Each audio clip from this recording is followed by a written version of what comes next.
Hello नमस्कार साथियों। STC bye अभिनव channel में आपका हार्दिक स्वागत है।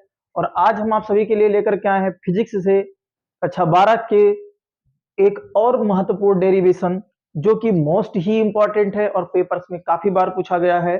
चलिए हम लोग इसको भी आज डेरिवेट करते हैं। इससे पहले कुछ चीजें इसमें हम देखेंगे। प्यारे साथियों, आज का जो हमारा टॉपिक है, ये टॉपिक का नाम है अनुगमन वेग क्या होता है।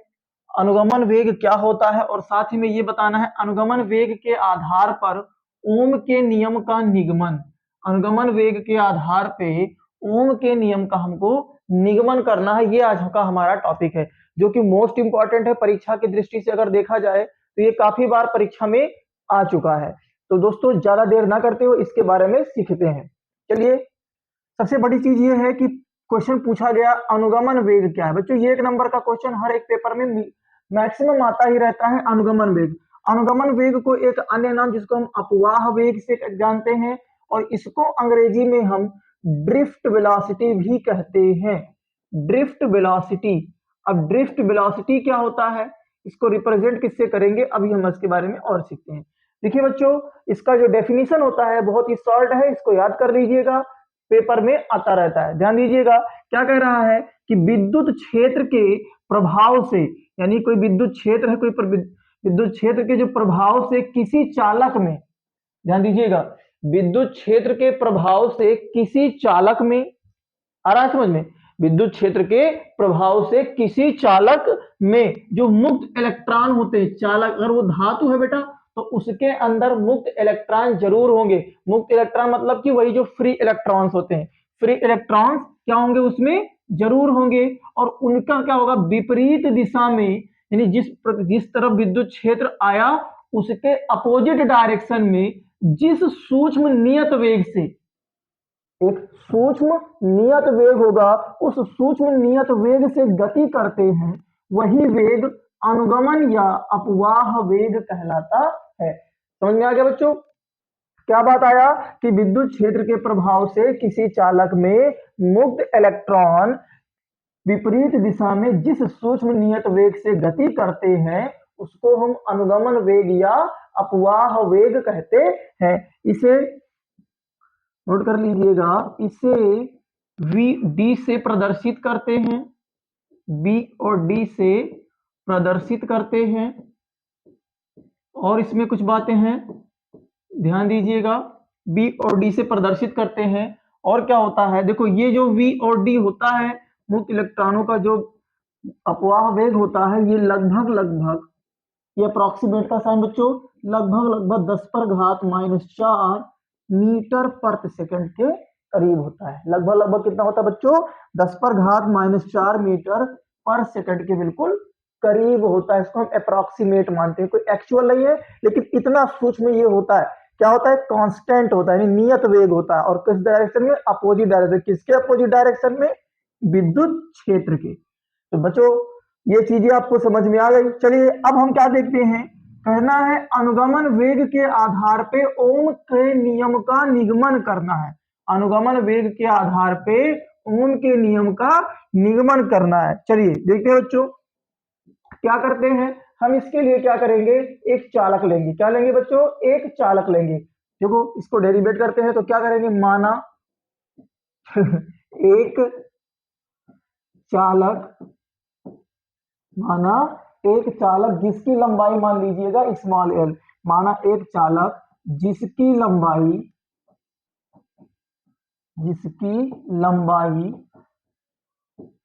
स्मॉल एल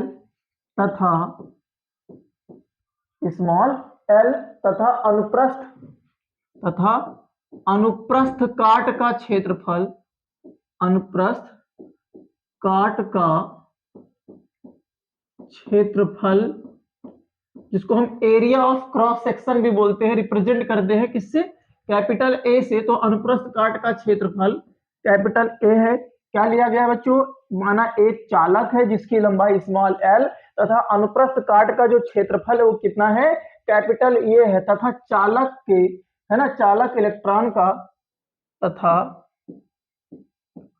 चालक इलेक्ट्रॉन का, जो इलेक्ट्रॉन है, चालक इलेक्ट्रॉन का अनुगमन वेग कितना मान लो, अनुगमन वेग किससे प्रदर्शित करते हैं, वी डी से, अनुगमन वेग वी डी है।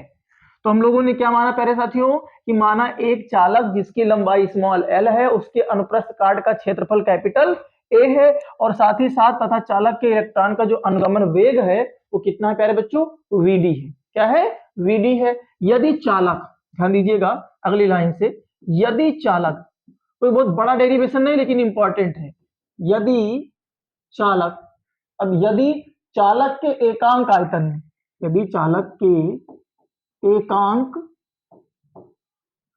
आयतन में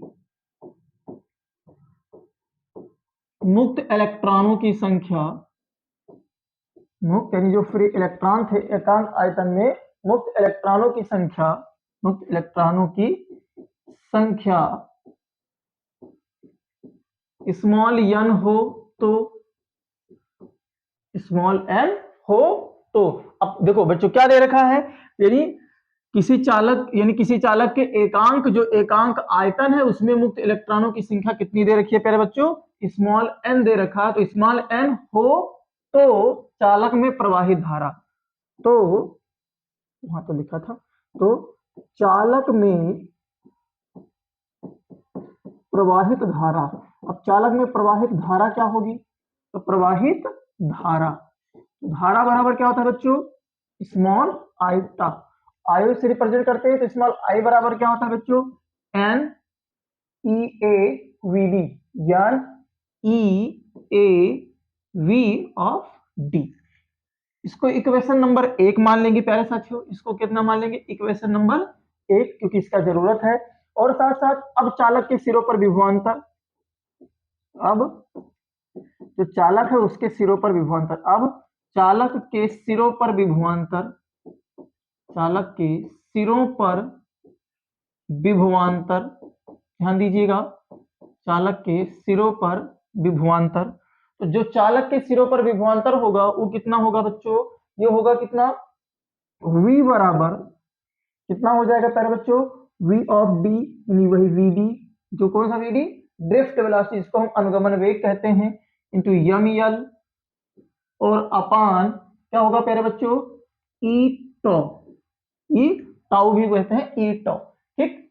यहाँ पे आप भी लिख सकते हो, जो यहां से क्या मिला हमको, क्योंकि Vd इक्वल्स टू क्या होता है तेरे बच्चों, Vd इक्वल्स टू होता है ई वीटा अपॉन एम एल, ई वीटा अपॉन एम एल। तो यहाँ से V बराबर कितना मिल जाएगा, Vd into M L upon E और टा।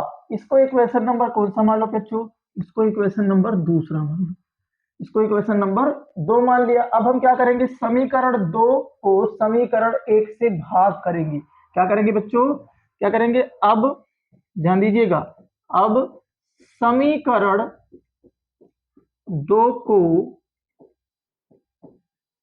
समीकरण 2 को क्या करेंगे, समीकरण 1 से भाग करने पर, तो जब भाग करेंगे तो क्या होगा बच्चों, समीकरण 2 कौन सा है, नीचे वाला, यानी v, और इसमें क्या है i, तो v upon I equals to, v की वैल्यू कितनी है बच्चों, v की वैल्यू दी कितनी रखी है, vd एम एल और अपॉन e और टा, और i की वैल्यू कितनी रखी है, n e a v d, n e a v d। तो यहां पे ध्यान से देखो कौन कौन सा हमको कॉमन मिल रहा है, तो उसको हम काट दें। क्या कटेगा इसमें से बच्चों, इसमें से क्या क्या कट जाएगा, देखो vd से vd कैंसिल आउट हो जाएगा, और कुछ कैंसिल आउट होने वाला है नहीं, तो और कुछ कैंसिल आउट होने वाला तो है नहीं, तो यहां से हमको क्या मिल जाएगा, v over I equals to क्या मिल जाएगा बच्चों, एम एल अपान क्या मिल जाएगा, एन ई स्क्वायर, एन, ये ई और ई आपस में मल्टीपल होकर के एन ई स्क्वायर, और क्या बचेगा बच्चों, टा बचेगा, और क्या बचेगा, ए बचेगा, क्या बचेगा, ए बचेगा और टा बचेगा। ठीक, समझ में आ रहा है बच्चों, ठीक, चलते हो आगे देखते हैं। तो इतना हमको मिल गया, क्या मिल गया, v ओवर आई बराबर ml अपान एन ई स्क्वायर ए और टाउ मिल गया। अब हम क्या पाते हैं, जैसे हमको पिछले में क्या मिला, v बटा यानी v ओवर आई बराबर क्या मिला था, एम एम एल अपान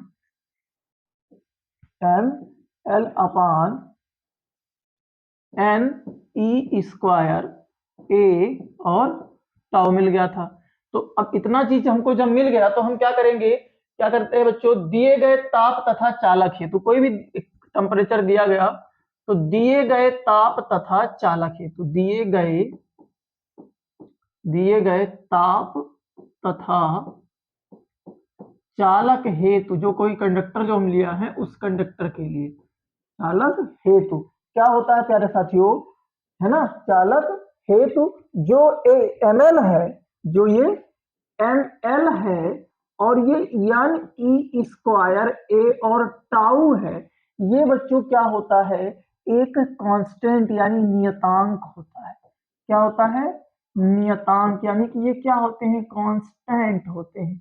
किसके लिए, दिए गए टेम्परेचर और चालक के लिए ये वैल्यू क्या होती है, नियतांक होती है। तब हम क्या कर सकते हैं, इसलिए v ओवर आई बराबर क्या होता है प्यारे बच्चों, नियतांक, क्योंकि इसके बराबर क्या आ गया, नियतांक। इसको उठा करके यहाँ पे हमने क्या कर दिया, इसकी जगह पे नियतांक लिख दिया। अब बचाओ, अब यहां से बताओ, आप हाई स्कूल में ही पढ़े हो, क्या होता है कि ओम का नियम क्या कहता है, किसी परिपथ में चालक के सिरों के बीच जो लगा विभवांतर होता है उसमें प्रवाहित होने वाली धारा के समानुपाती होता है, अर्थात उन दोनों का अनुपात क्या होता है, परस्पर एक नियतांक होता है। That is all. यही बच्चों क्या है, ओम का नियम है।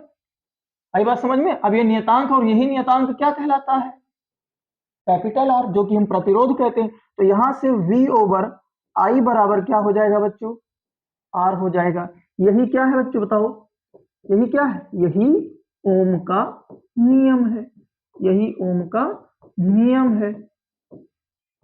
ठीक, तो प्यारे बच्चों, आई होप ये वीडियो आपको काफी पसंद में आया होगा। साथ ही साथ ये डेरिवेशन जो था आपके सामने मोस्ट इंपॉर्टेंट की श्रेणी में था, और ये मैं पूरी उम्मीद करूंगा कि आपको समझ में आया है। अगले वीडियो में मैं इससे और जो भी बोर्ड पेपर में इंपॉर्टेंट से इंपॉर्टेंट आते हैं, इंपॉर्टेंट से इंपॉर्टेंट डेरिवेशन आते हैं, मैं सभी डेरिवेशन को आपको प्रोवाइड कराऊंगा। तब तक के लिए धन्यवाद। चैनल से जुड़े रहिए, अपना प्यार बनाए रखिए। मिलते हैं अगले वीडियो में। जय हिंद।